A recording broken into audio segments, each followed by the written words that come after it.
Alamat rumah saya di Jalan Kapan nomor 26 dan hobi saya basket dan cita-cita saya adalah pembisnis handal. Dan di sebelah kanan kita ada operator kita ya. Kenalkan, saya ini saya lagi di Cirebon 11 Juli 2007. Alamat saya di Kota saya juga, saya berenang dan cita-cita saya jadi. Dan di sebelah kiri saya ada penjawab kita dan pemateri kita. Silakan pemateri.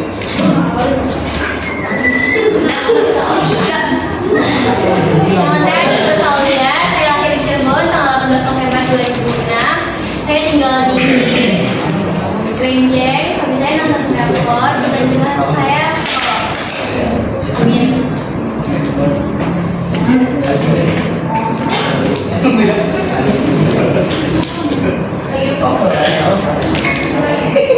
Maaf ya oleh.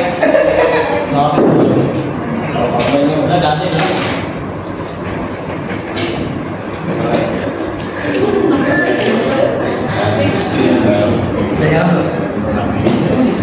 Oke teman-teman, perkenalkan nama saya Muhammad Taufik, lahir di Cirebon tanggal 11 bulan Maret 2007.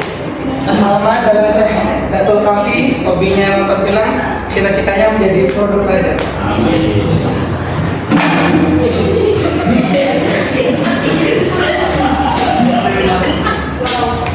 Perkenalkan nama saya Megawati Putri, saya lahir di Cirebon tanggal 25 bulan 7 2007. Alamat saya di Jalan Sudirman Selatan, hobi saya berenang, cita-cita saya menjadi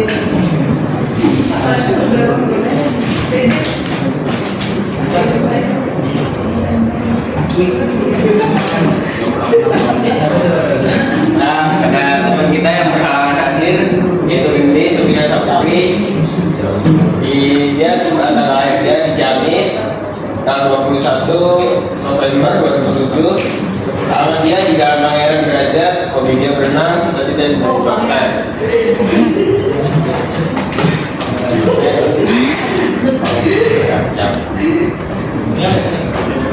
Jadi tujuan pembelajaran kali ini, setelah kegiatan pembelajaran ini diharapkan teman-teman dapat memahami dan mampu mengerti tentang materi struktur keuangan dan perkembangan desa dan kota.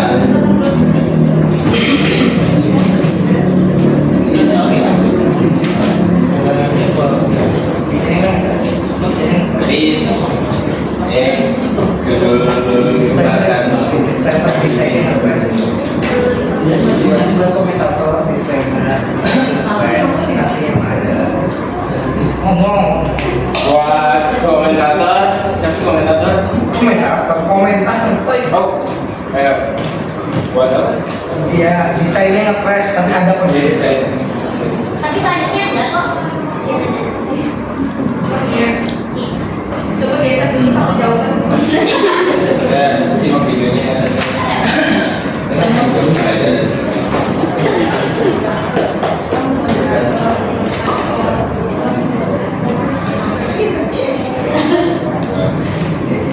Kita ke kabar selanjutnya. Pemirsa, Desa Wisata Penglipuran yang berada di Kabupaten Bangli, Bali menjadi salah satu tempat wisata yang ramai dikunjungi wisatawan di libur panjang akhir pekan. Ya, selain menikmati keindahan desa, para wisatawan bisa menyewa pakaian adat lalu foto dengan suasana desa dan asri.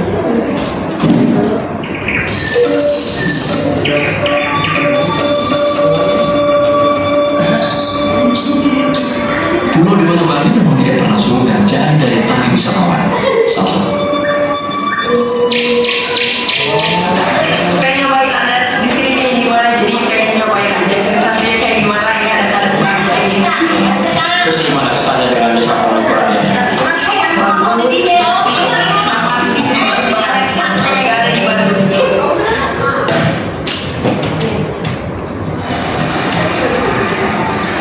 Pencabutan status ibu kota dari Jakarta akan dilakukan seiring disahkannya rencana undang-undang IKN menjadi undang-undang IKN oleh DPR pada 18 Januari 2022.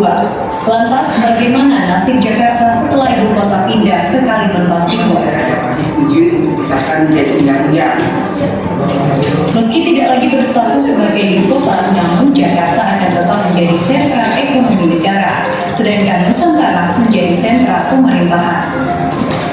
Pengamat kebijakan publik Universitas Trisakti Trubus Rahadiansyah berpendapat pemindahan ibu kota negara menjadi momentum bagi Jakarta semakin berkembang baik secara ekonomi dan sumber daya manusianya, dengan syarat pemerintah Jakarta tanpa intervensi pemerintah pusat harus bisa mengatasi permasalahan di Jakarta yang tidak kunjung usai, yaitu permasalahan banjir, kemiskinan, kemacetan, dan kepadatan penduduk, serta peningkatan ruang terbuka hijau.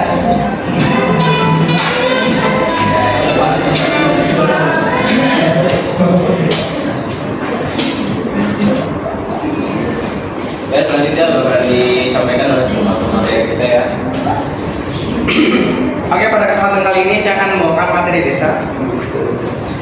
Jadi kalau saya bisa ngomongnya kecepatan bilang aja ya. Jadi pengertian desa sendiri berasal dari bahasa Sanskerta, yaitu desi, yang artinya tanah kelahiran. Desa terbentuk dari kumpulan unit-unit pemukiman kecil seperti kampung atau dusun.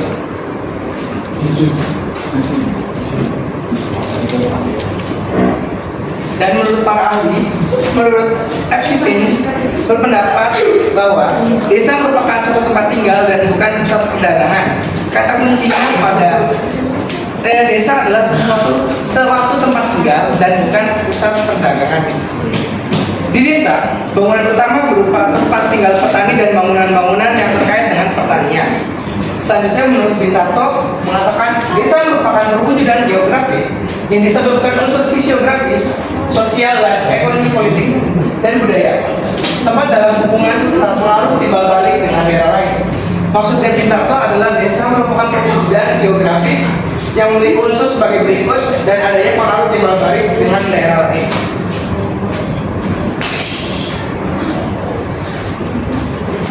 Menurut Undang-Undang sendiri nomor 6 tahun 2014, desa atau desa adat adalah kesatuan masyarakat hukum yang memiliki batas wilayah yang berwenang untuk mengatur dan mengurus urusan pemerintah dan kepentingan masyarakatnya. Seperti misalnya di desa kan pasti ada kecamatan buat ngurus KTP atau segala permasalahan berbau pemerintahan gitu. Selanjutnya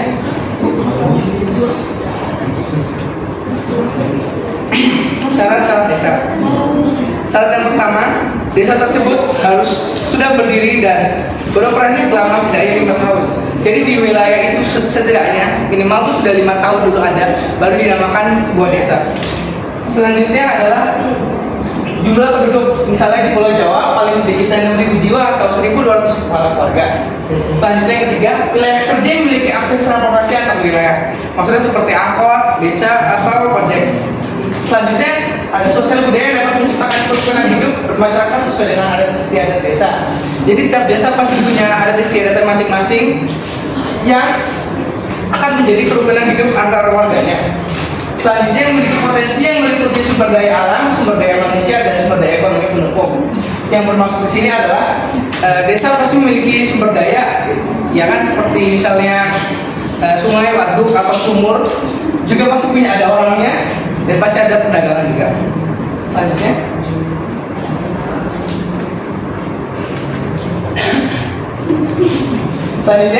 batas wilayah desa yang dinyatakan dalam bentuk peta desa yang telah ditetapkan dalam peraturan Bupati Wali Kota. Itu maksudnya batas-batas wilayah yang ditetapkan oleh peraturan Bupati Wali Kota itu sendiri. Selanjutnya, sarana dan prasarana bagi pemerintah desa dan pelayanan publik. Atau tadi seperti saya bilang, seperti kantor kecamatan dan tempat-tempat pemerintahan lainnya. Selanjutnya, tersedianya dana operasional, penghasilan tetap, dan tunjangan lainnya bagi perangkat pemerintah desa sesuai dengan ketentuan peraturan perundangan. Ya, seperti dana alokasi misalnya biaya iuran sampah atau dan semacamnya. Selanjutnya, ciri khas desa. Ciri yang pertama, menurut Direktorat Jenderal Pembangunan Desa memiliki ciri khas tertentu. Beberapa ciri khasnya sebagai berikut. Yang pertama, perbandingan lahan dengan manusia cukup besar. Maksudnya lahannya lebih besar daripada manusia itu sendiri. Yang kedua, sektor pertanian agraris menjadi lapangan kerja yang dominan. Maksudnya perdesaan itu lebih condong dengan pertanian gitu. Selanjutnya, adanya hubungan yang sangat akrab antar warganya. Seperti yang kalian tahu, gotong royong dengan hubungan antar warga di desa itu sangat kuat, tidak seperti di desa. Selanjutnya masih berpegang teguh pada tradisi yang berlaku. Masih terjaganya tradisi-tradisi dari zaman dulu yang akhirnya turun-temurun pada warga desa di zaman sekarang.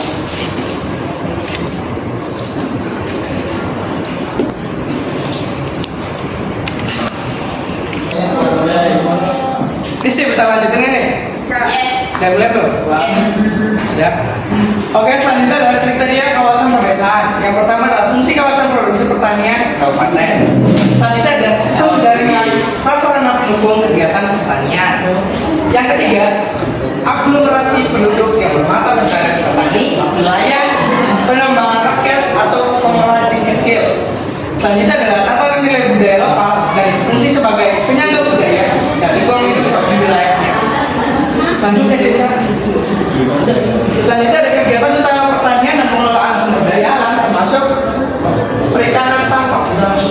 Selanjutnya susunan fungsi kawasan sebagai tempat pemukiman pedesaan termasuk kawasan transmigrasi, pelayanan jasa pemerintahan, pelayanan sosial dan kegiatan ekonomi. Selanjutnya kerapatan sistem permukiman dan pendapat penduduk yang rendah. Selanjutnya adalah bentang alam berciri pola ruang pertanian dan lingkungan alami. Oke, jadi di sini itu ada range atau skala dari desa itu sendiri. Desa terkecil memiliki range kurang dari 2 kilometer persegi, jumlah penduduknya kurang dari 800 jiwa, kepadatan penduduknya kurang dari 100 jiwa kilometer persegi. Selanjutnya ada desa kecil 2 km persegi sampai 4 km persegi. Jumlah penduduknya ada 100 sampai 1.600 jiwa. Kepadatan penduduknya 100 sampai 500 jiwa kilometer persegi. Desa sedang 4 km persegi sampai dengan 6 km persegi. Jumlah penduduknya 1.600 sampai 2.400 jiwa. Penduduknya 500 sampai 1.500 jiwa kilometer persegi. Dan desa besar 6 km persegi sampai 8 km persegi dengan jumlah penduduk 2.400 sampai 3.200 jiwa. Kepadatan penduduknya sampai 1.500 sampai 3.000 jiwa kilometer persegi. Dan yang terakhir desa terbesar lebih dari 8 km persegi dengan jumlah penduduk lebih dari 3.000 jiwa dan kepadatan penduduknya 3.000 sampai 4.500 jiwa kilometer persegi. Ya.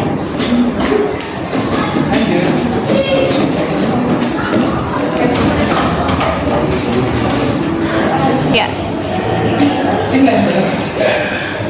Oke, selanjutnya apa?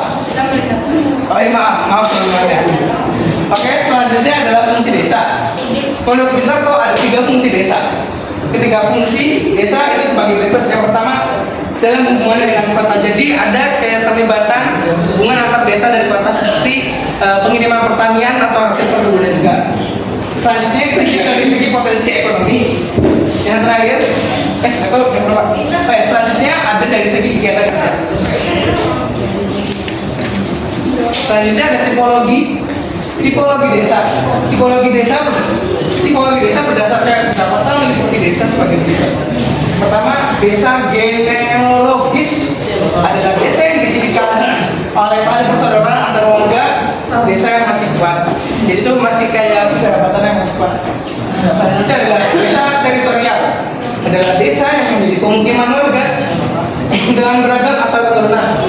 Selanjutnya adalah desa campuran geologis dan teritorial, jadi campuran antara kekerabatan dan banyaknya keturunan. Selanjutnya adalah tipologi desa berdasarkan hamparannya atau daerahnya itu. Yang pertama adalah desa pesisir yang ada di pantai. Selanjutnya ada desa dataran rendah seperti yang biasa kita lihat, desa dataran tinggi seperti di Kuningan. Yang terakhir ada desa perbukitan. Selanjutnya, tipologi desa berdasarkan pola pemukiman meliputi desa-desa sebagai berikut. Pertama, desa sebagai pemukiman menyebar. Yang kedua, desa sebagai pemukiman mengikat. Yang ketiga, desa sebagai pemukiman mengumpul. Yang keempat, desa dengan pemukiman memanjang. Selanjutnya, tipologi desa berdasarkan pola mata pencarian atau kegiatan utama masyarakat meliputi desa-desa sebagai berikut. Ada desa pertanian, nelayan, industri dan perdagangan jasa.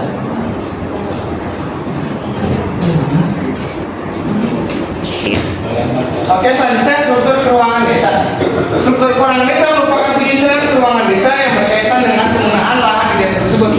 Yang pertama adalah bentuk desa yang memajang di pesisir. Yang kedua adalah bentuk desa yang terpusat. Yang ketiga, bentuk desa linear. Dan yang keempat, bentuk desa yang mengelilingi fasilitas tertentu. Oke. Ini bentuk desa memajang di pesisir. Jadi bisa kita lihat di sini ada laut, di sini pemukiman desanya. Jadi pemukiman desanya itu mengikuti pesisir pantai itu sendiri. Selanjutnya ada desa yang terpusat. Jadi itu desa pemukimannya dengan industri itu mengelilingi desa yang terpusat itu.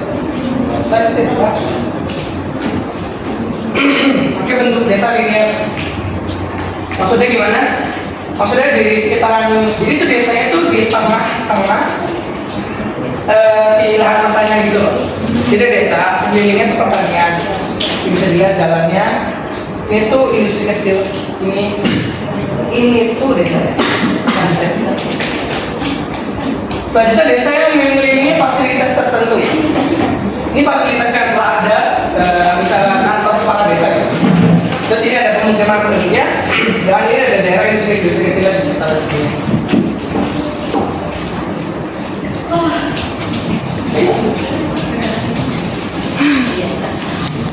Oke, selanjutnya pola peruangan desa menurut Bintarto.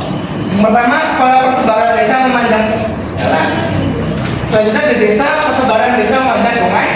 Pola persebaran desa memanjang pantai. Pola persebaran desa memanjang pantai dan sejajar jalan kereta api. Selanjutnya pola persebaran desa radial dan pola persebaran desa tersebar. Ini desa ini itu sabar ya teman-teman. Oh iya. Jadi si pemukiman ini tuh kayak di tengah jalan, di tengah jalan kok. Maksudnya jalannya di tengah. Terus si persebaran si desanya itu mengikuti jalan gitu loh. Jadi di mana ada jalan di situ ada desanya. Selanjutnya ada desa yang mengikuti pantai. Jadi pantai, sungai Pak teman-teman. Jadi si desanya itu ada di sekitar sungai.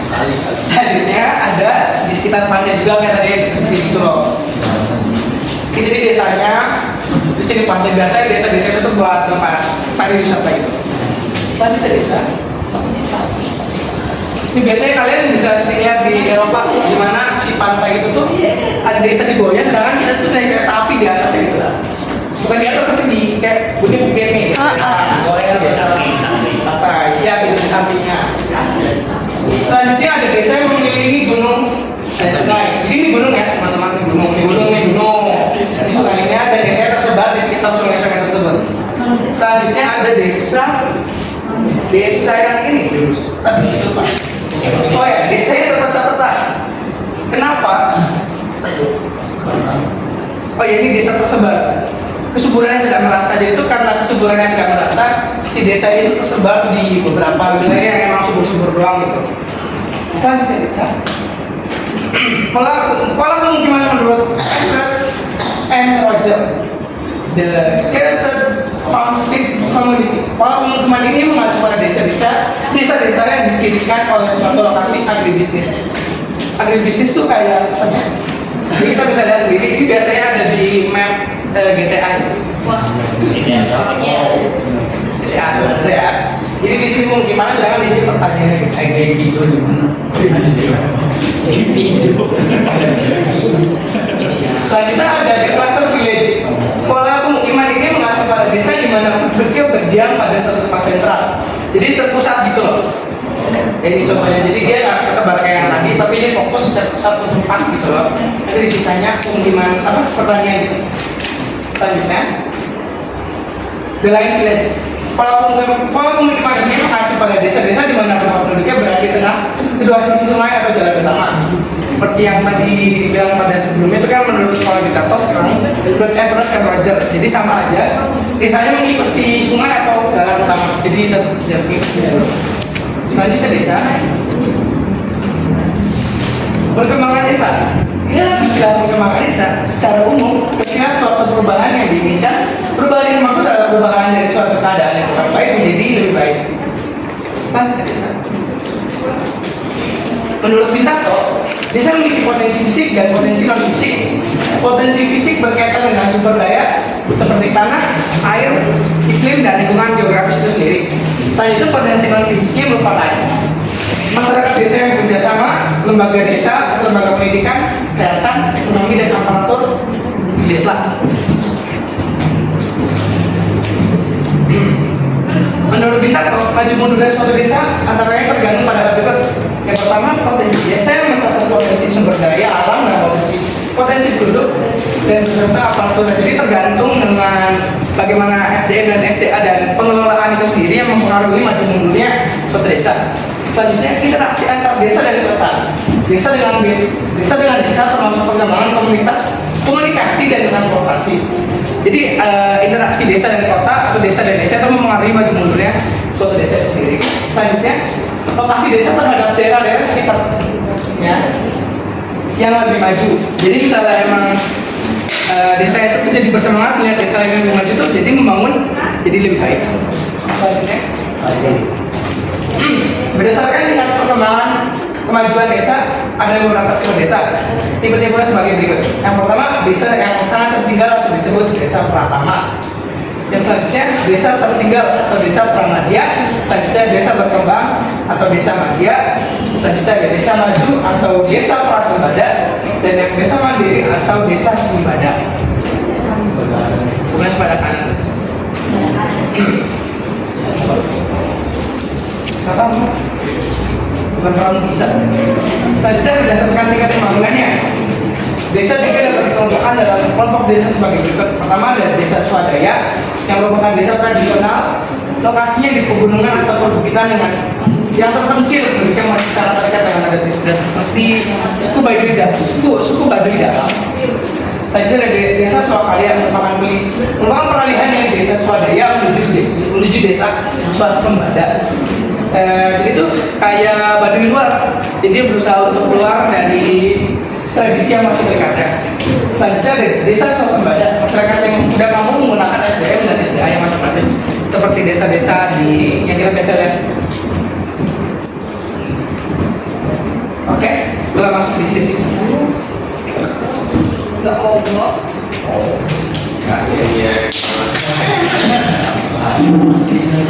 Sesi yang pertama,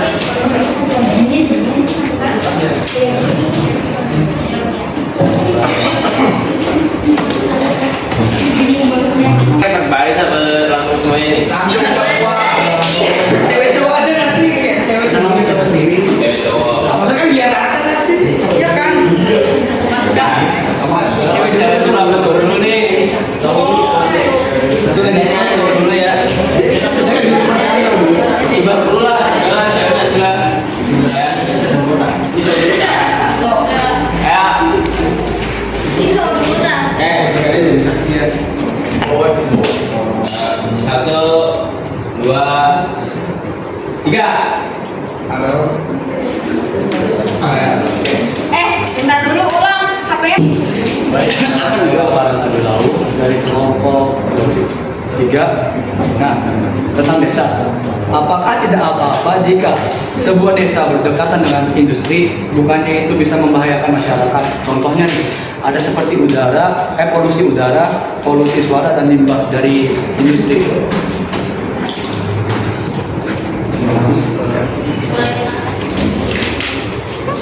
Yuk. Yuk kita lanjut ke orang kedua. Kami cewek. Ini kan tadi kan udah cowok. Oh, seling. Ya seling. Satu, dua, tiga. Cewek. Oh. Satu, dua, tiga.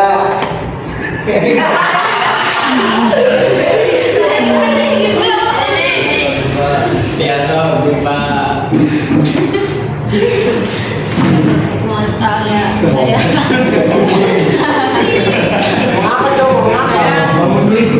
Riba Jayanti dari kelas 12 IPS 3.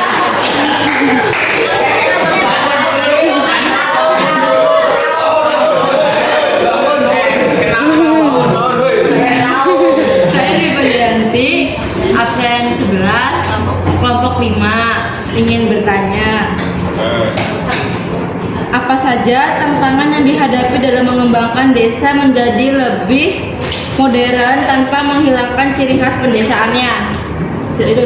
Pokoknya terima kasih. Kembali tadi bareng bareng. Kembali bareng.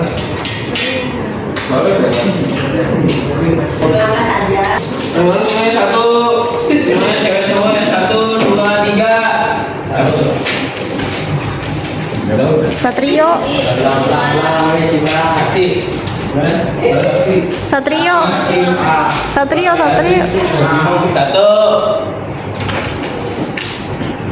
Tungguin. 2, 3. Bima. Bima nggak sih?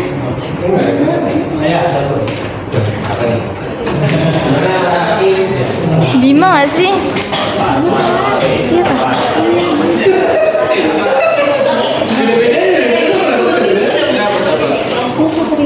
Satrio, siapa? Satrio, udah Satrio. Waktu meninggal. Jadi pertanyaan saya itu adalah tadi di ciri khas itu kan dijelaskan kalau masih ada tradisi yang masih diterapkan sampai sekarang. Nah, pertanyaan saya itu tradisi apa yang masih dipertahankan sampai sekarang dan apa kan jika ada namanya apa nama tradisi tersebut? Terima kasih. Dipertahankan sampai sekarang. Kemana sih? Enggak. Oke, saya akan menjawab pertanyaan dari Farel. Apakah tidak apa-apa jika sebuah desa berdekatan dengan industri? Bukankah itu bisa membahayakan masyarakat? Contohnya seperti polusi udara, polusi suara, dan limbah. Jawabannya itu baik atau buruknya tergantung dengan kontrol pemerintah desa itu sendiri, dan seharusnya industri itu sendiri mengetahui batasan-batasan dalam memproduksikan itu sendiri dan tidak terjadi limbah. Terus yang kedua, saya akan menjawab pertanyaan dari Dwi Pak. Apa saja tantangan yang dihadapi dalam mengembangkan desa jadi menjadi lebih modern tanpa menghilangkan ciri khas pedesaannya?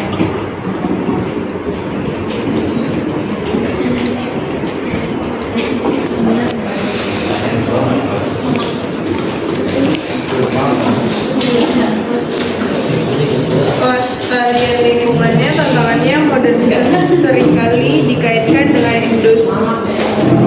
industrialisasi yang dapat merusak lingkungan. Solusi gunakan teknologi ramah lingkungan seperti energi surya atau pengelolaan sampah yang baik.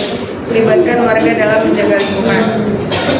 Menjaga budaya dan tradisi, tantangannya modernisasi dapat mengikis nilai-nilai budaya dan tradisi. Solusinya integrasikan nilai-nilai budaya ke dalam program modernisasi, misalnya membuat produk kerajinan tangan desa menjadi oleh modern. Terus yang ketiga, pertanyaan dari Satrio, tradisi apa yang masih dipertahankan sampai sekarang dan apa nama tradisi tersebut? Kita ambil dari contoh Desa Trusmi. Nama tradisi yang masih dipertahankan sampai sekarang yaitu Pandai Jiman.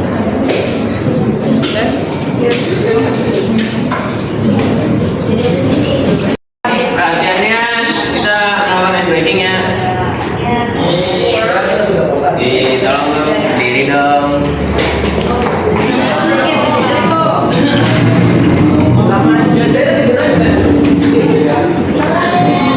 Ya udah saya juga ikutan. Bu, itu bu tidur bu. Tapi tidur gimana sih? Jadi Mager. Bangun. ketika saya ngomong sikut, kalian pegang sikut kalian.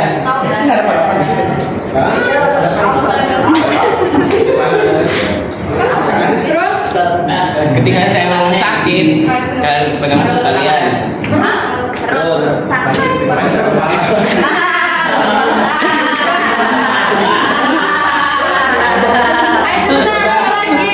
saya ngomong sekat, kalian kayak gini. apa coba? Ini apa?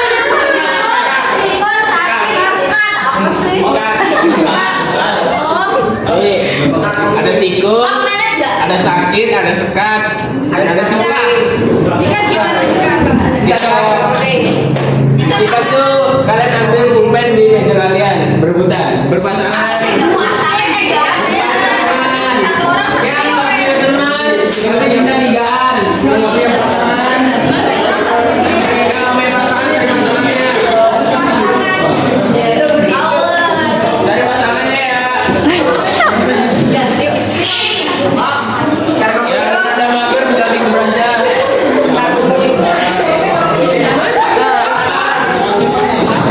Udah cari pasangannya. Udah malu gue liat udah tuh.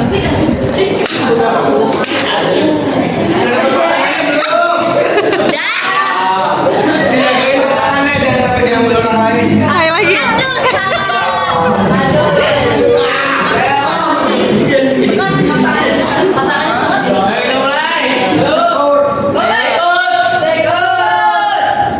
Sakit.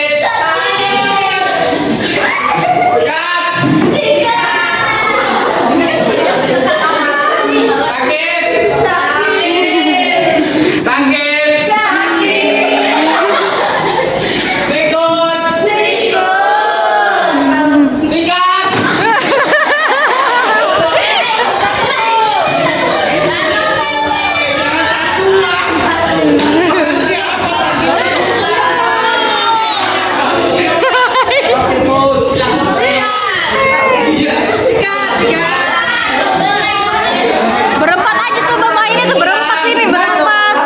Nggak mau. Ya udah sikat.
tradisional itu terdapat perdagangan dari perdagangan itu untuk memenuhi kebutuhan hidup sehari-hari masyarakatnya.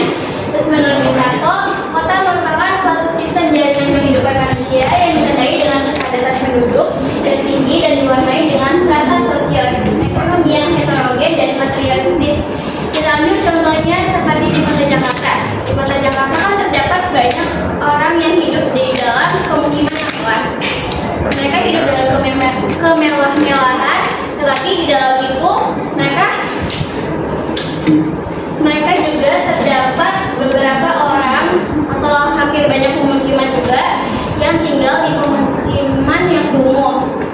Jadi berbeda-beda, jadi campuran, nggak hanya di satu sisi ada masyarakat yang pemukiman dari atas, di sisi lagi ada masyarakat pemukiman dari kelas bawah. Terus ini menurut peraturan Perdana Menteri. Menurut peraturan Perdana Menteri dalam negeri nomor 1 tahun 2008 tentang pedoman perencanaan kawasan perkotaan. Kawasan perkotaan adalah wilayah yang mempunyai kegiatan utama bukan pertanian, dengan susunan fungsi kawasan sebagai tempat permukiman perkotaan, pemusatan dan distribusi pelayanan jasa pemerintahan, pelayanan sosial dan kegiatan ekonomi. Kriteria dan bentuk kawasan perkotaan. Kota memiliki karakteristik kegiatan utama budidaya bukan pertanian atau mata pencaharian penduduknya terutama di bidang industri, perdagangan dan jasa. Yang kedua, memiliki karakteristik sebagai pemusatan dan distribusi pelayanan barang dan jasa, didukung prasarana dan sarana termasuk pergantian moda transportasi dengan pelayanan skala kabupaten atau beberapa kecamatan. Ini misalnya kalau moda transportasi itu artinya kayak alat transportasi yang digunakan oleh manusia untuk berpindah tempat dari satu tempat yang lain ke tempat yang lainnya. Terus ini tuh kayak misalnya contohnya kan Cirebon kan punya banyak kecamatan ya. Nah kecamatan ini tuh saling berhubungan dari kecamatan kita, kecamatan Harjamukti, kecamatan Kesambi. Itu tuh terdapat alat transportasi untuk mengangkut mereka berpindah kecamatan. Ya tapi lokasi yang berbeda-beda. Yang ketiga, unsur dan karakteristik kota. Menurut Melvin Chebrans, suatu kota dapat ditinjau dari 3 aspek, yaitu aspek visi kota. Berdasarkan aspek visi kota merupakan kawasan terbangun atau kawasan yang terlihat, yang saling berdekatan dan luas dari pusat ke wilayah pinggiran atau wilayah geografis yang didominasi oleh struktur binaan. Karakteristik visi kota dipengaruhi oleh unsur-unsur berikut. Yang pertama ada bentuk dan fitur lahan yang memengaruhi unsur-unsur yang berada di dalam kota. Ini kayak misalnya di suatu kota yang rawan gempa, nah di kota itu dibangun perancangan khusus gempa. Terus yang kedua, bangunan sebagai unsur perkotaan yang paling jelas terlihat. Itu kayak misalnya transportasi, bangunan komersial, gedung-gedung tinggi. Nah, yang ketiga ada struktur atau bangunan infrastruktur. Nah, kayak bangunan. Yang keempat, ruang terbuka. Ruang terbuka tuh kayak taman, terus kayak ini lahan pertanian, terus lapangan, terus apa sih landasan pesawat terbang juga termasuk. Yang kelima, kepadatan perkotaan mengacu pada sebaran konsentrasi bangunan dan kegiatan produktif penduduk. Terus yang keenam, iklim yang mempengaruhi kebutuhan unsur visi kota. Yang ketujuh, vegetasi sebagai unsur visi kota mempunyai banyak fungsi. Yang kedelapan, kualitas estetika. Yang kedua, dari aspek sosial kota. Kota merupakan konsentrasi penduduk yang membentuk suatu komunitas dengan tujuan sebagai berikut. Yang pertama, ada meningkatkan produktivitas melalui konsentrasi dan spesialisasi. Yang kedua, ada meningkatkan diversitas intelektual, budayaan, dan kegiatan rekreatif.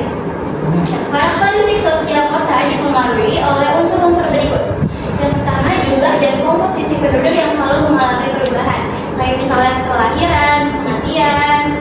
Terus yang kedua ada keruangan di mana ada distribusi penggunaan lahan dan penduduk. Yang ketiga, aspek ekonomi kota. Kota berfungsi sebagai penghasil barang dan jasa untuk kehidupan penduduknya dan keberlangsungan kota itu. Ekonomi perkotaan dapat ditinjau dari 3 bagian, yaitu yang pertama ekonomi publik. Ekonomi publik itu terkait dengan kegiatan ekonomi pemerintahan. Nah, kalau ekonomi swasta itu ekonomi yang terkait dengan kegiatan ekonomi perusahaan swasta. Nah, yang ketiga, kalau ekonomi khusus itu terkait dengan kegiatan ekonomi yang dilakukan oleh badan-badan usaha non-profit.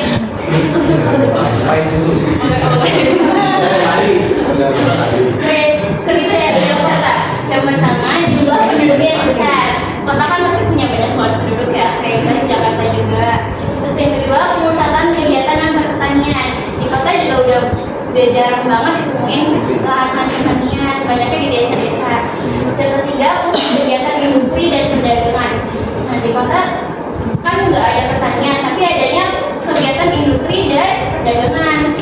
Yang keempat, konsentrasi kawasan terbangun. Yang kelima, masyarakatnya heterogen dari mana-mana, jadi kayak dari daerah ini, dari ini.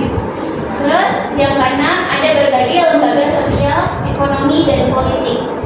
Yang ketujuh, ada berbagai fasilitas umum dan fasilitas sosial. Karakteristik kota. Menurut Mumford, kota memiliki karakteristik antara lain sebagai berikut. Pertama, kota sebagai wadah.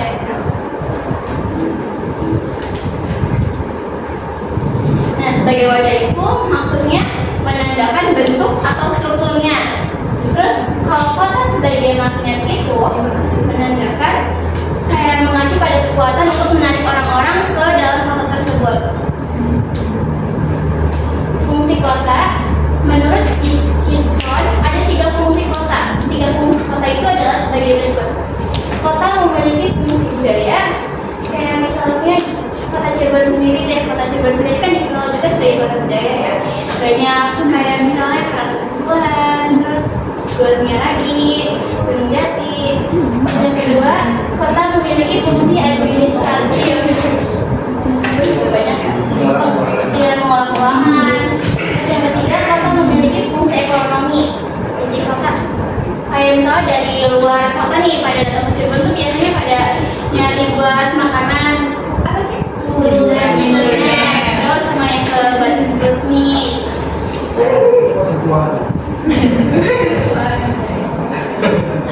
Ini ada tipologi kota dalam menggambarkan lokasi sesuai fungsinya. Menurut Arusyaru ada 6 tipologi kota, yaitu kota administrasi. Kota administrasi itu kota yang berfungsi untuk kegiatan ekonomi biasanya. Yang kedua ada kota pertahanan. Ini kota pertahanan ada namanya kota apa gitu di mana, cuma lupa. Kota Sinagalan, maaf ya teman-teman. Yang ketiga kota budaya. Kota budaya juga bisa dicontohin kayak kota Jakarta, kota Cirebon. Keempat kota produksi. Dan kelima kota komunikasi, yang keenam kota rekreasi. Ini ada tahap perkembangan kota. Menurut Mumford, ada 6 tahap perkembangan kota, yaitu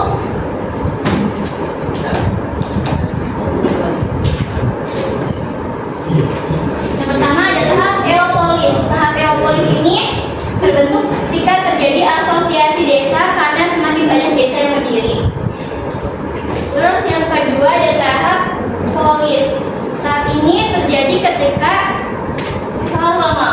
yang pertama ada tahap eopolis. Tahap eopolis ini tahap awal untuk menjadi sebuah desa. Terus yang kedua ada tahap polis. Tahap polis ini terbentuk ketika terjadi asosiasi desa karena banyak desa yang bergabung. Ada yang ketiga tahap metropolis. Metropolis ini udah terjadi perkembangan struktur yang lebih besar.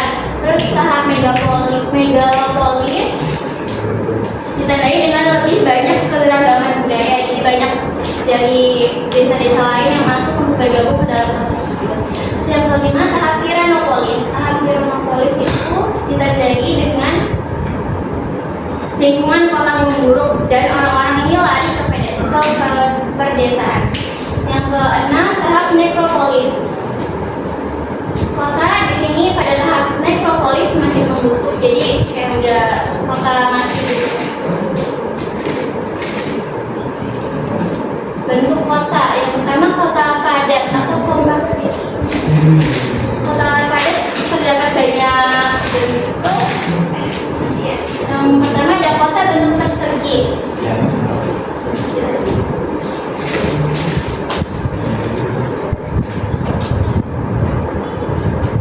Nah, kota bentuk persegi itu komunitas dataran yang berasal dari pusat perdagangan pedesaan. Yang kedua ada kota bentuk 4 persegi panjang. Perkembangan Jadi ini tuh misalnya bisa bukan semua gitu, ini pertemuan kotanya. Nah yang ketiga kota bentuk pita. Nah kota bentuk pita hampir sama dengan bentuk 4 persegi panjang, hampir sama kayak kota ini.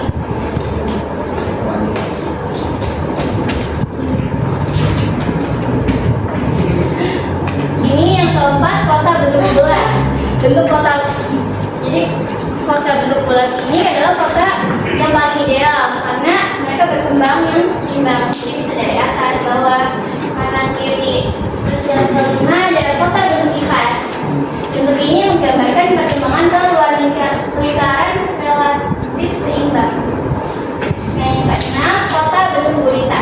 Kota ini mempunyai jalur transportasi yang berperan penting. Jadi di dalam kota bentuk gurita ini saling menghubungkan antara kota yang satu dengan kota yang lain. Yang ketujuh, kota yang bentuknya tidak berpola. Kota ini dapat ditemukan di daerah dengan kondisi geografis khusus di mana telah ada kendala pertumbuhan kota itu sendiri. Jadi dipisahin sama laut-laut itu kotanya. Enggak semua itu.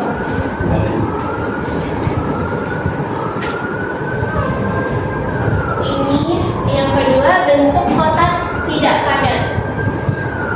Yang pertama ada kota bentuk terpecah. Bentuk kota di mana perluasan areal kota tidak langsung menyatu dengan induk. Kedua, kota bentuk berantai. Bentuk kota sama seperti kota terpecah, tapi hanya terjadi di sepanjang rute tertentu. Yang ketiga, kota bentuk terbelah. Bentuk kota kompak namun terbelah, perairan yang lebar. Jadi dipisahin sama perairan. Yang keempat, kota bentuk stela. Ini kota yang didukung oleh media transportasi dan komunikasi yang akhirnya tercipta bentuk kota megapolitan.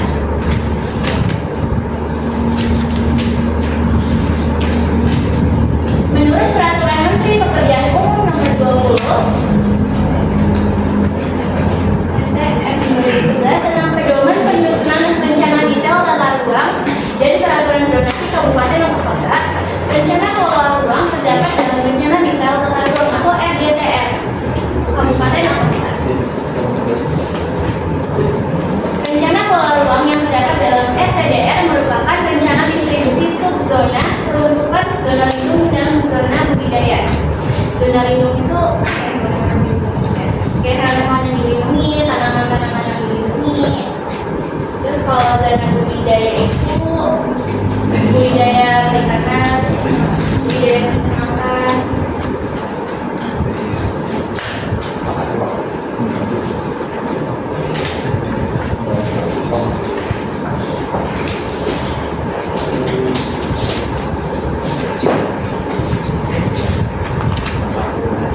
Ini ada teori konsentris. Nah, ini yang pertama tuh daerah pusat kegiatan atau DPK. Ini DPK. DPK itu menjadi daerah pusat kegiatannya. Terus yang kedua, zona peralihan. Ini zona perdagangan beralih ke pemukiman. Jadi dari perdagangan tuh dibatasin sama yang dua ini, pemukiman. Kalau zona ketiga, pemukiman kelas pekerja atau buruh. Ini para zonanya kelas pekerja sama buruh. Terus zona keempat, pemukiman kelas menengah, pemukiman yang menengah. Terus yang kelima, pemelaju, zona pemukiman beralih ke zona pertanian. Yang kedua, teori sektoral. Yang pertama ini zona daerah pusat kegiatan, sama aja kayak tadi yang benar jadi pusat kegiatan kotanya. Di pusat kegiatan tuh emang biasanya terdapat pemerintahan, terus kayak mall-mall. Terus yang kedua, daerah grosir dan manufaktur. Ini tuh bisa dibilang kayak industri, kayak terdapat yang pokok. Terus yang ketiga, pemukiman kelas rendah. Dilihat di sini pemukiman kelas rendah tuh lebih luas daerahnya. Terus yang keempat, pemukiman kelas menengah ada di sini. Nih. Terus yang kelima, pemukiman kelas atas. Yang ketiga ada teori inti ganda. Zona 1 1. Zona 2 daerah grosir dan manufaktur. Zona 3-nya daerah pemukiman kelas rendah. Zona 4-nya pemukiman kelas menengah. Zona 5-nya pemukiman kelas tinggi. Zona 6-nya daerah manufaktur berat. Zona 7-nya daerah di luar PDK.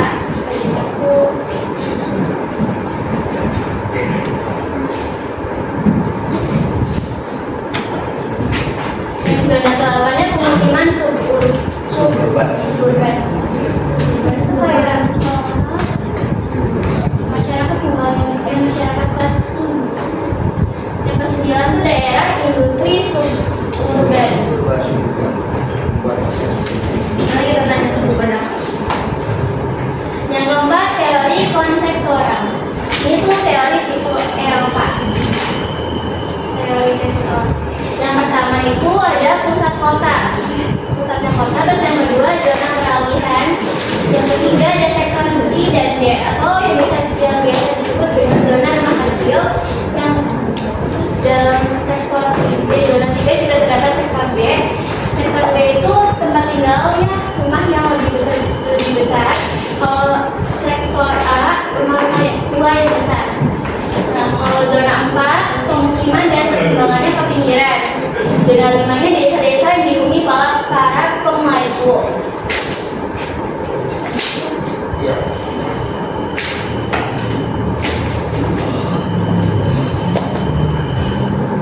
Ini teori konseptual, berbeda sama teori Eropa tadi. Ini itu Amerika Latin. Yang pertama, ini daerah pusat kegiatan yang tadi pusat kotanya. Terus zona yang kedua daerah perdagangan atau industri.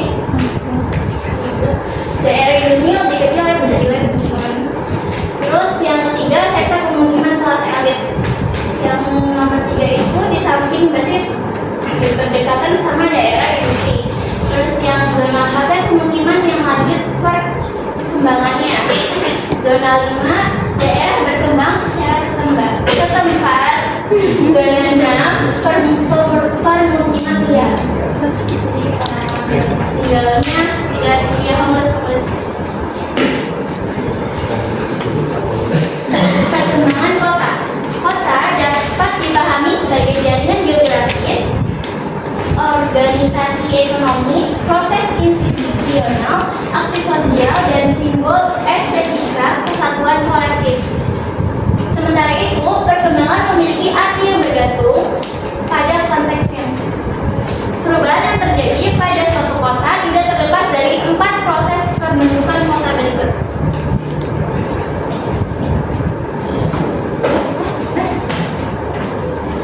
Nanti kita tanya. Oh, berarti 4 kota berikut itu ada.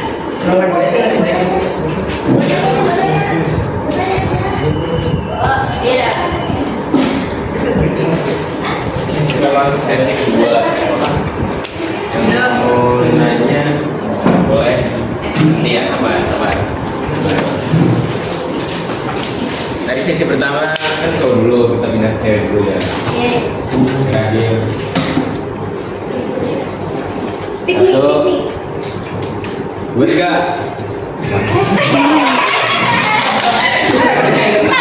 Enggak ada itu kan. Oh iya, saya Zara Fadila, absen 35. Tadi yang anak itu loh, yang apa itu 4 proses pembentukan itu sebutin satu ya. 4 proses kan. Oh, Ya, terima kasih. Tahapan perkembangan kota aslinya. pembentukan proses pembentukan kota. Perkembangan iya. Oh iya udah. Itu boleh. Di sini ya pembentukan. Bentar. Itu juga yang akhir sebelum ini jawab. Oh, Ini tuh Cak. Pembentukan. bener pembentukan Itu.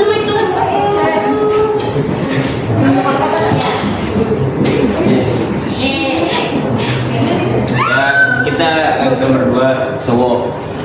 Nih. 1, 2, 3. Pelan. Satu, dua, tiga. Arya. Tahu, saya nggak tahu. Saya nggak tahu.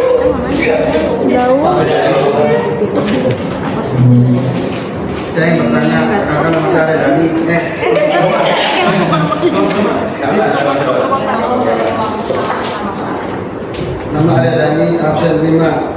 Menurut materi kota, apa pengertian kota dan syarat-syarat apa saja yang bisa dibilang sebagai kota? Saya menanya menurut pribadi.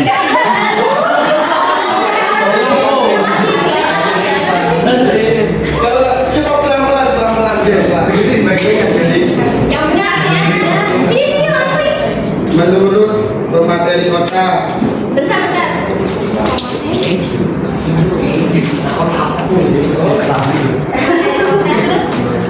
apa pengertian kota? Apa pengertian kota?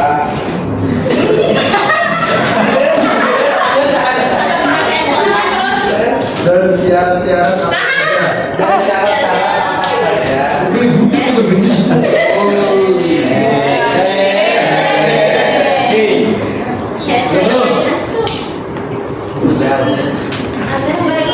Yang bisa dibilang sebagai kota. Yang bisa dibilang sebagai kota. Ya, Saya bertanya menurut Anda pribadi. menurut Anda pribadi. Berarti nggak benar.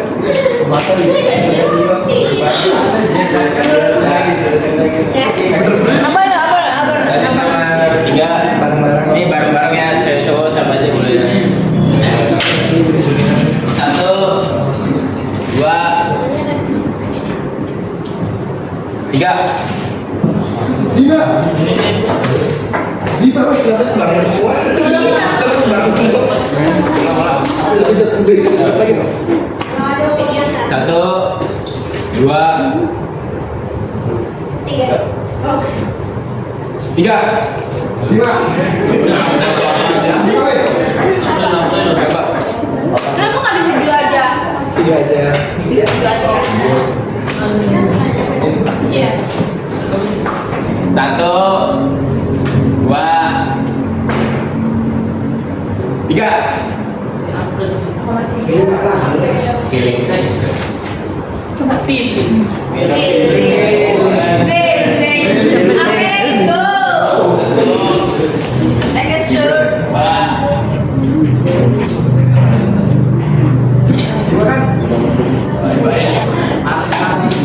Coba dulu, bayam dulu ya. Tapi ini di belakang udah. Bima tak, Pak? Bima nggak sih? Bima.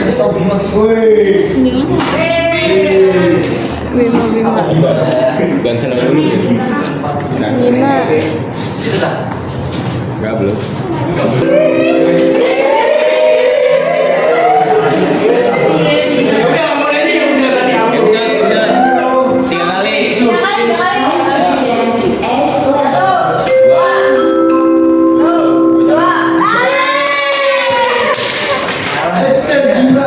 Perkenalkan, nama saya Bima Pranaktio Nurisman, absen 09.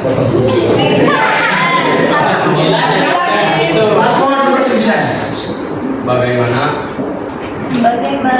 pemerintah kota mengatur industri-industri yang ada di kota supaya tidak tercemari oleh limbah dan Sabar. industri yang ada di kota Nggak kelihatan. supaya tidak tercemari. Tercemar gak sih? Tercemari oleh siapa? Sendiri. Oleh siapa?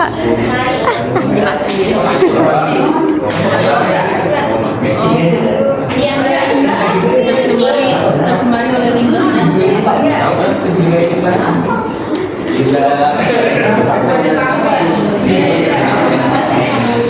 Coba. Aku goblok.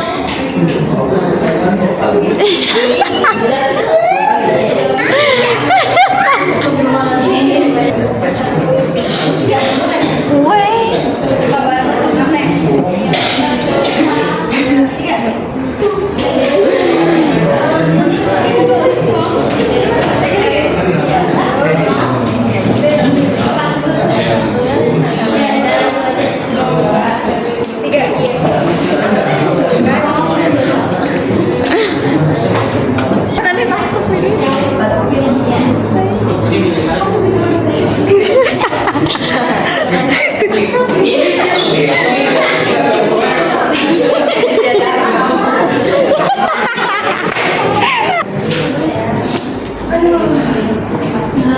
Dan itu pertanyaan jauh bidang mana?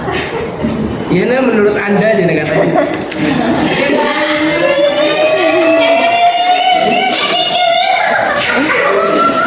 Andanya sapi guys.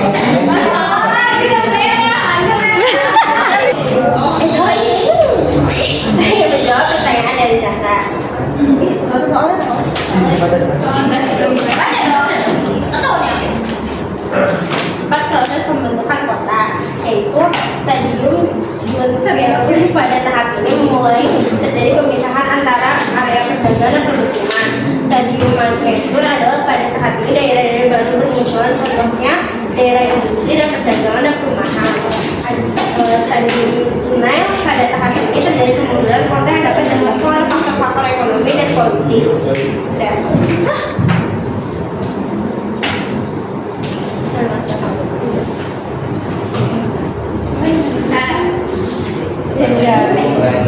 Ada dua menurut ini sama menurut Lihat, yuk disalah ini. Enggak bener salah sih.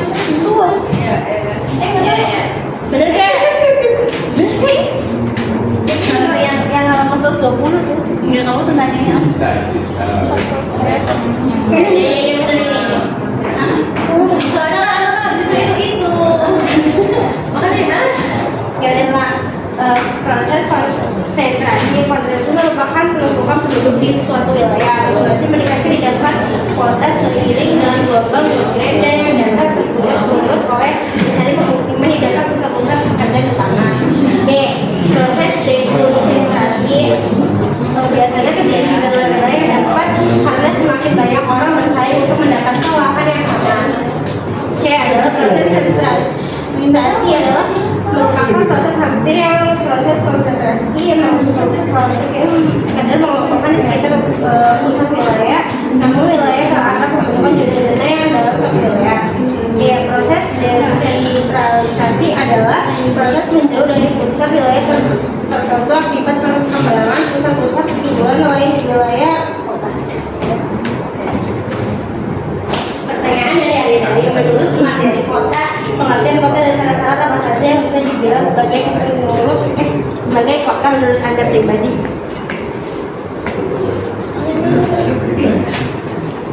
Ini Ari dengerin.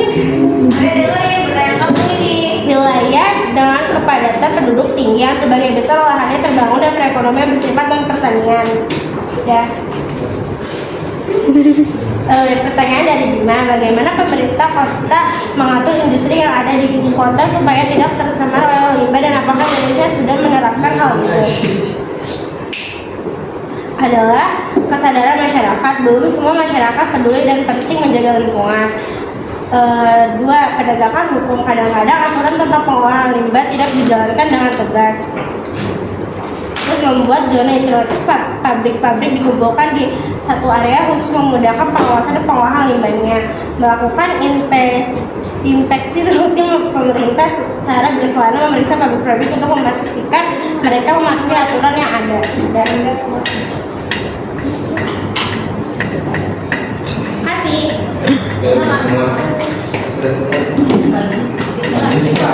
Bu, mau nanya ini ice breaking tahun pas kemarin udah mau ice breaking mana? kasih tahu. Pasangan ya.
ketika saya ngomong pen, kalian tepuk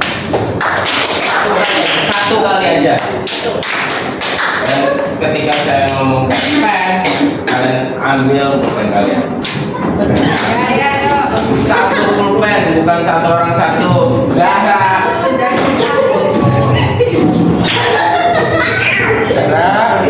Satu pulpen.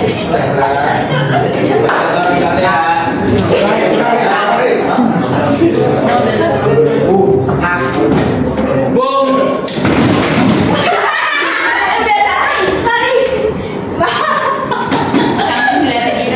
Boom. Slip. Slap. Slap. Slip. Slip. Boom. Slap. Slap. Slap. Slip. Slip. Boom. Boom. Boom. Bang.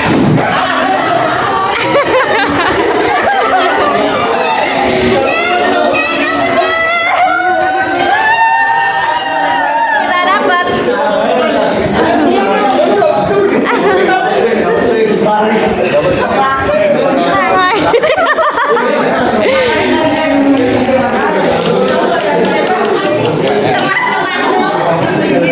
Ulang. Ya. Sekali lagi ya. Bukan satu aja.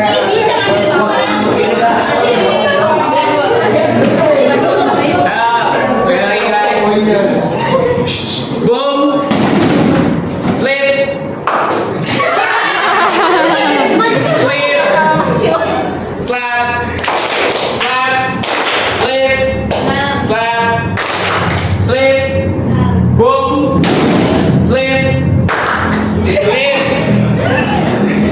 Slap. Slap. Slip. Bang.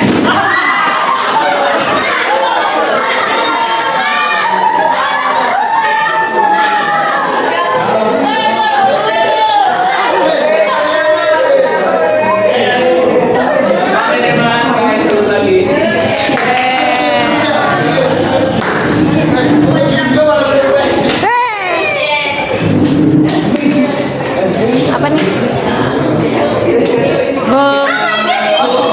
Kuis. Ada 5 pertanyaan. Tebak siapa yang bikin? Ambilnya berbahasa saja ya. Dari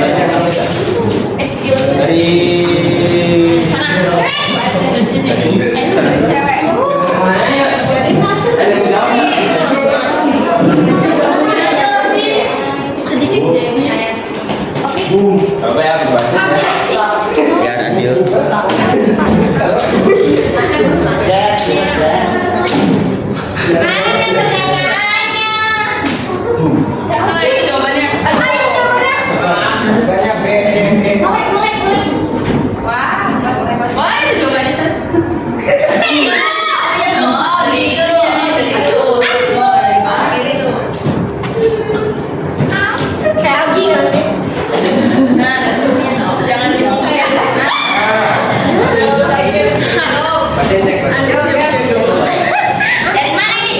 Dari sana.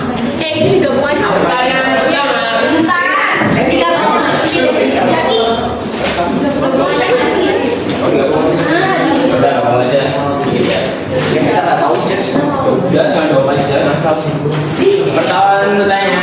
Pertanyaan pertama. Bertanya. Pengertian desa menurut para ahli yang mengatakan desa merupakan perwujudan geografis yang disebabkan unsur fisiografi adalah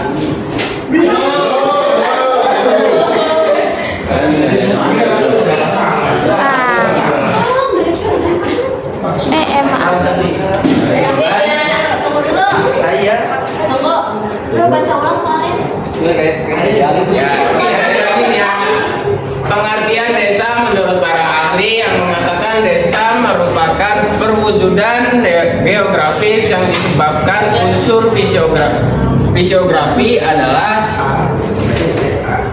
A. R.H. Unang Sunarjo, B. Daljoni, C. Visi D. Misra Mintarto. Barisan satu sampai ini ya. Dua. Satu, dua, satu, Dari bawah. Dari bawah. satu, dua, satu, dua, tiga. Kenapa nggak di video kalian? Iya. Iya.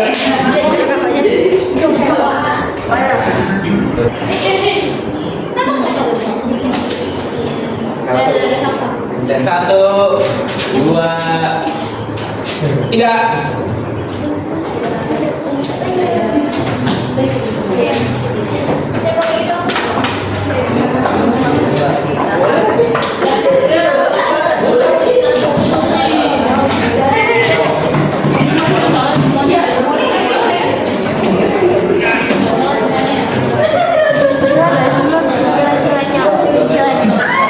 Cila.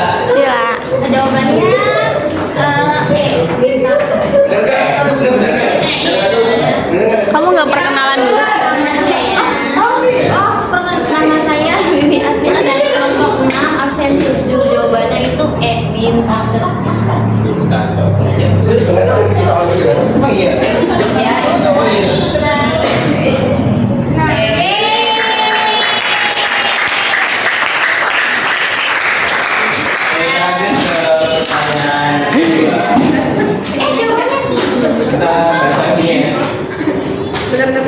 Berapakah luas wilayah dari desa besar? A. 4 km persegi sampai 6 km persegi. B. Lebih dari 8 km persegi.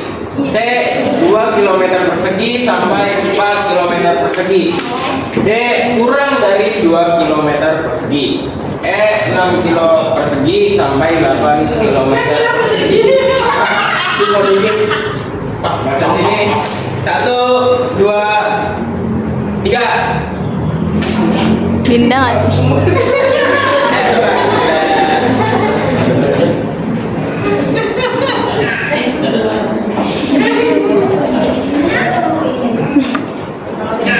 Linda nggak sih? Ya Dinda. Dinda. Perkenalkan, nama saya Dinda Maulida, absen 1 dari kelompok 4. Ingin menjawab, yaitu jawabannya E, 6 km persegi sampai 8 km persegi. Jangan tuh ya. Oh iya. Kayaknya sih ya. Kayaknya bener. Nggak tahu sih. Jadi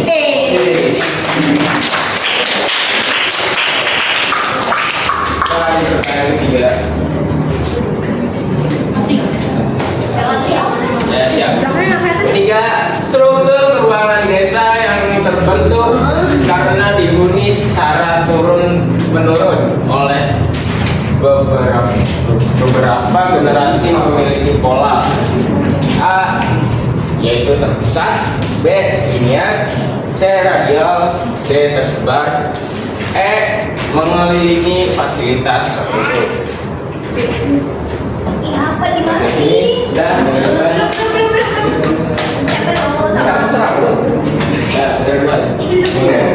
Ditap dulu. langsung ya. Satu, dua. Udah benar satu jawab. Ayo, ayo. Udah. Udah. 1, 2, 3.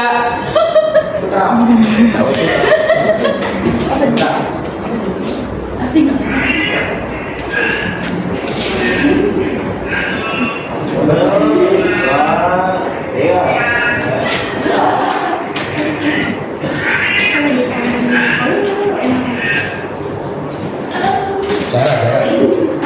Jangan dong, saya kan udah jawab. Ini mau jawab nggak sih? Jangan deh. Oh gitu, oh baik hati banget. Oh gitu.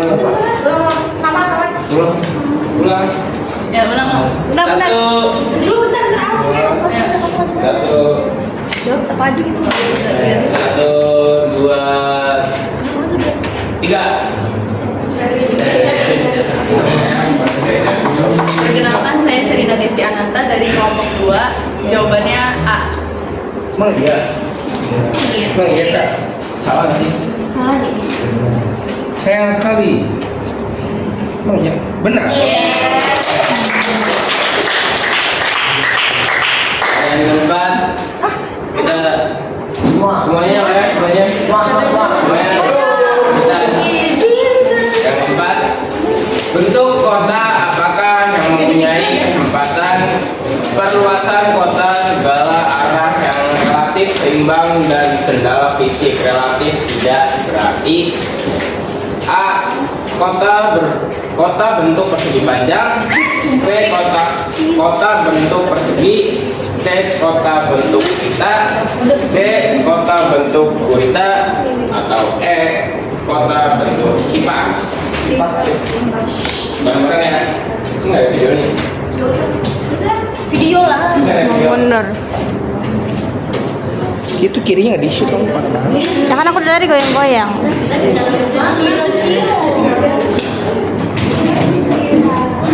Nanti saya edit, nanti saya zoom. Banyak ya Zara. Editin aja. Ini. Ya. 1, 2, Dari atas, dari bawah. 3. Semuanya jawab, ayo semuanya jawab.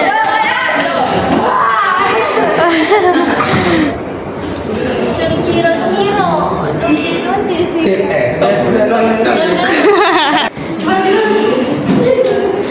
Karena kalau saya data dari kelompok 6 ya, 6. Jawabannya adalah B. Kota berbentuk persegi. Salah. D. Kota bentuk persegi. Mau kencang? Emang bener. Salah nggak sih? Salah.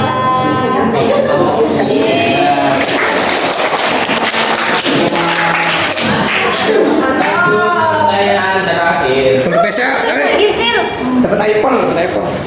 Pertanyaan kelima, pengertian kota menurut para ahli yang mengatakan kota dari perdagangan bukan pertanian adalah A. Michael Patton, B.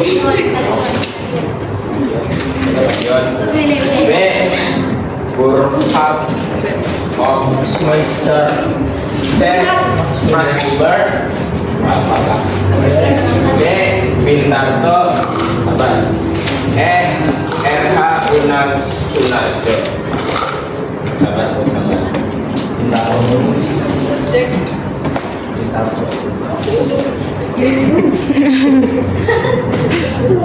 Jadi yang benar dapat nasi uduk. Dan Semua ya?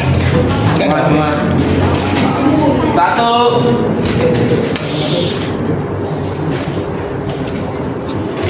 Belum nih. Udah, ayo. Betul. Oh iya. 1, 2. Tangan di bawah. 1.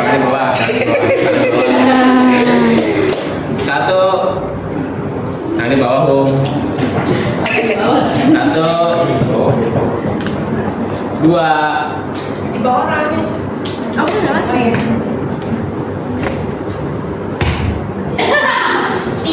3.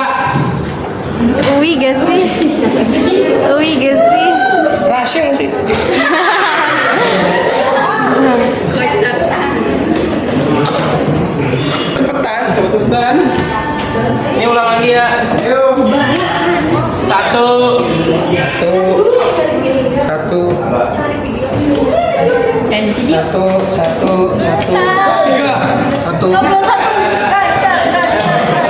Kejar 3 baca. Kejar 3.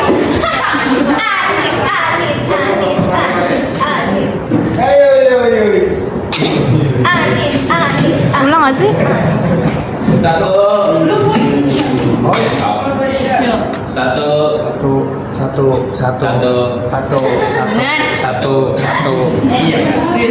3.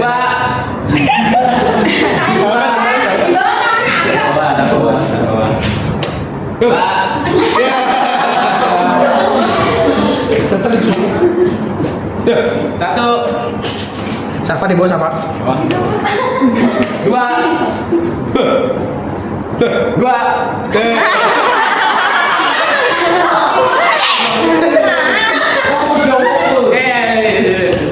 Satu, dua, tiga. Semuanya udah.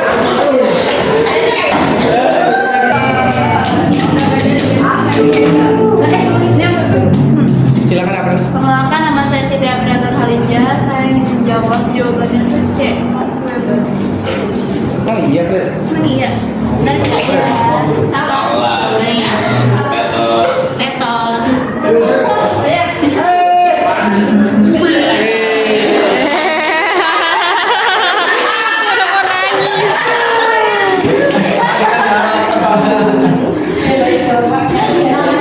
Pemberian hadiah.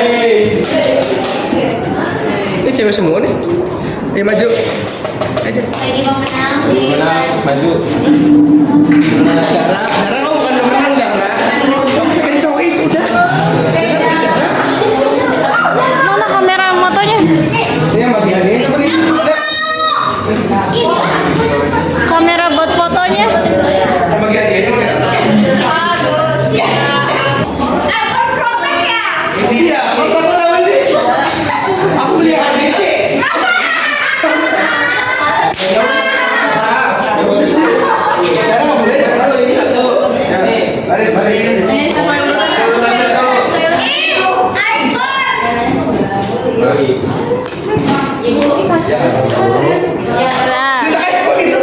Nah, udah. Iya lagi bagi daun Agustus sama.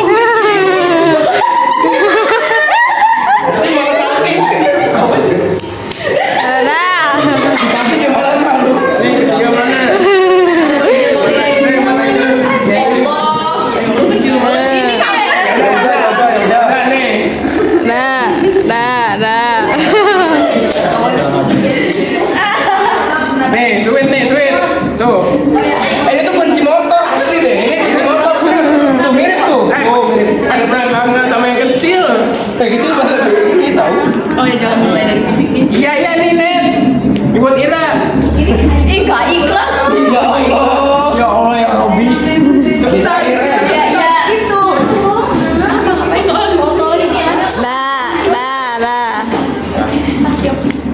Saya sih.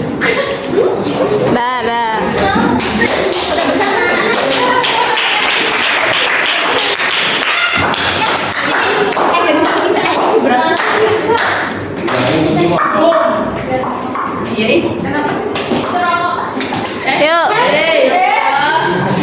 1, 2, 3. 1, 2, 3. Dah.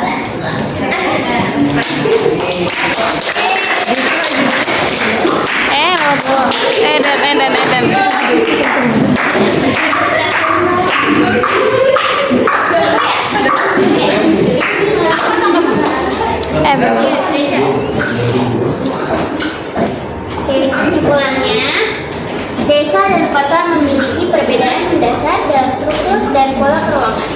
Desa cenderung lebih sederhana dan bergantung pada alam, sementara kota lebih kompleks, terencana dan berfungsi sebagai pusat kegiatan ekonomi, sosial dan pemerintahan yang lebih maju.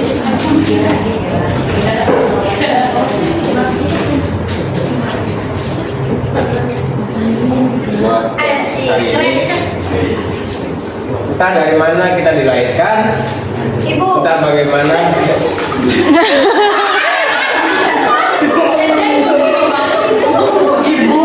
Kita bagaimana geografi tempat kita dibesarkan? Kesuksesan kita bergantung pada bagaimana dan seberapa besar niat dan usaha kita untuk mewujudkan impian kita.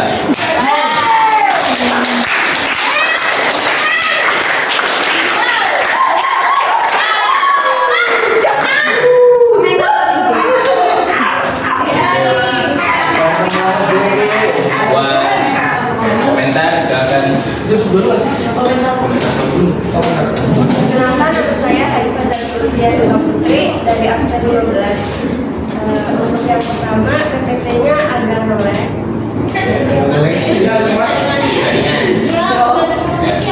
Yang kedua, moderator masih agak kaku.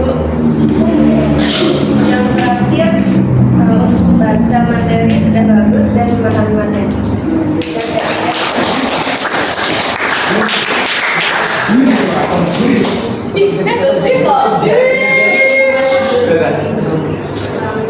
Ya, sekian dari kelompok kami. Kurang lebihnya mohon maaf, bila